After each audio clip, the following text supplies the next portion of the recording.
Good morning, welcome to CATEX-TV. My name is Frank Fortunato. This is a live broadcast from Princeton, New Jersey.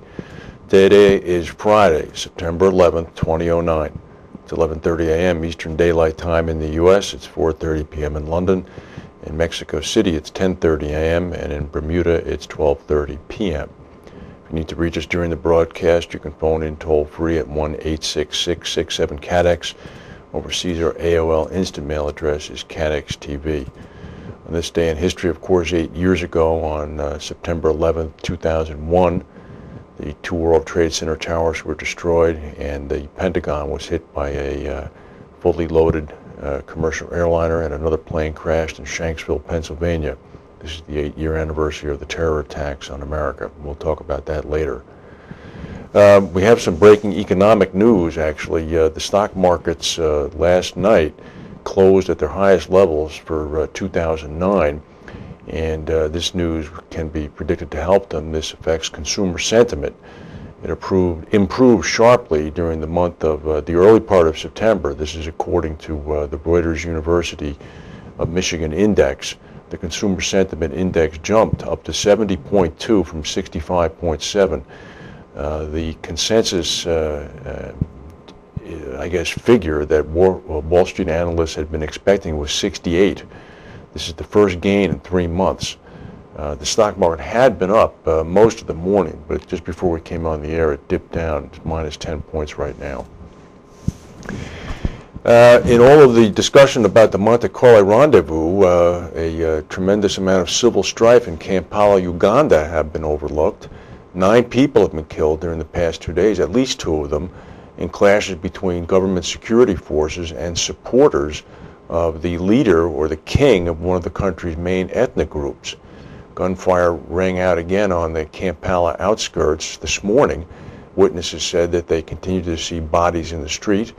Police, backed by the military, are spraying tear gas and opening fire on crowds to disperse stone-throwing protesters. Shops in Kampala remain closed. Most school children and workers are at home. The violence erupted yesterday after the government banned Ronald Muwenda, the king of the Baganda tribe, the largest ethnic group in the country, from traveling to a region northeast of the capital. The president of Uganda said that the government would not give in or allow the leader of the Bagandas to travel into that specific area. The Bagandas, of course, claim that they're being persecuted against. The government's indicating that they will be ready to talk to them. The Bagandas are saying that they'll be ready to talk to them, but they're not going to back down on their calls to allow the king to travel to the area.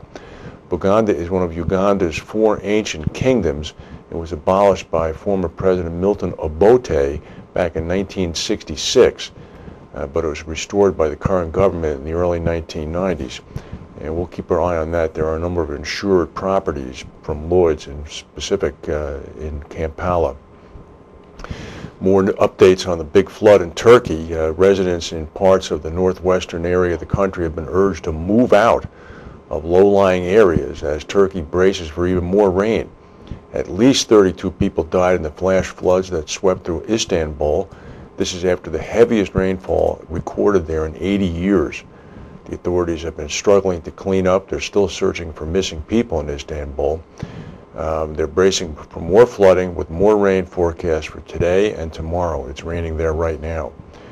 The other additional problem that has popped up is that there were looting incidents reported of many evacuated houses almost immediately. According to one reporter, the government has made arrests in the last 24 hours, but what emerged is that gangs of looters were coming into Istanbul from other parts of Turkey. They'd hired cars to come down and see what they could make from what they assessed was impending chaos in the country's most prosperous city. This led to some Istanbul residents shaking their heads and saying, quote, well, the looters were more organized than the government was. Turkey Prime Minister Recep Erdogan called the floods the disaster of the century. He promised to work with the Interior Ministry to strengthen the riverbanks and vowed to compensate Istanbul residents who were affected. And some insurance news from Munich. Allianz has named Christoph Mascher, pictured here, as the new Group Chief Operating Officer. He's going to be replacing Oliver Bate. Bate has been moved to the Board of Management. He's going to be in charge of controlling, reporting risk, effective 9/1, so it's happened already. Mascher was previously COO of Allianz Deutschland. They've made some other moves as well. Jean-Philippe Thierry, who was previously held the responsibility at COO of Allianz Deutschland, is retiring at the end of the year. They've also named Jay Ralph, chairman of Allianz Life Insurance of North America, to its board. He's going to take over from Clement Booth. Booth had responsibility for Allianz's activities in North America.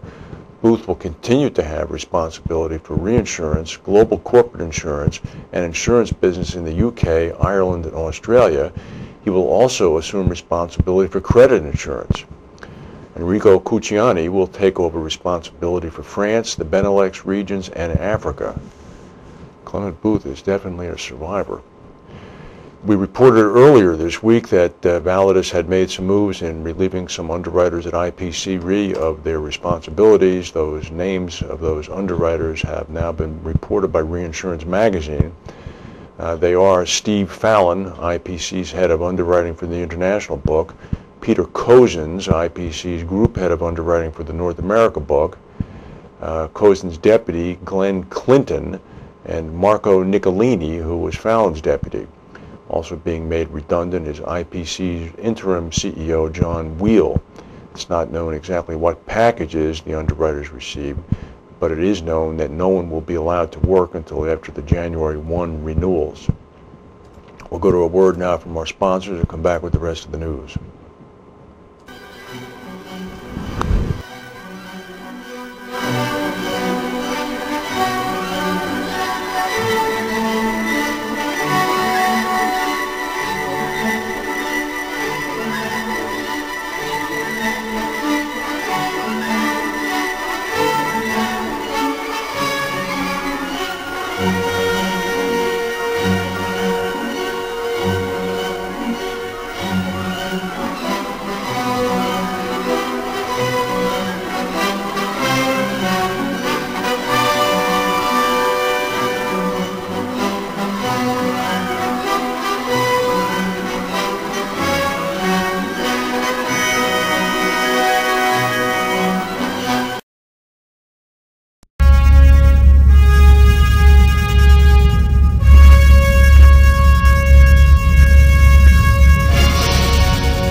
Ramanier is in the news again, the CEO of Hartford up in Connecticut. He was speaking at a conference in New York the other day hosted by the consulting group Keefe, Bruyette & Woods.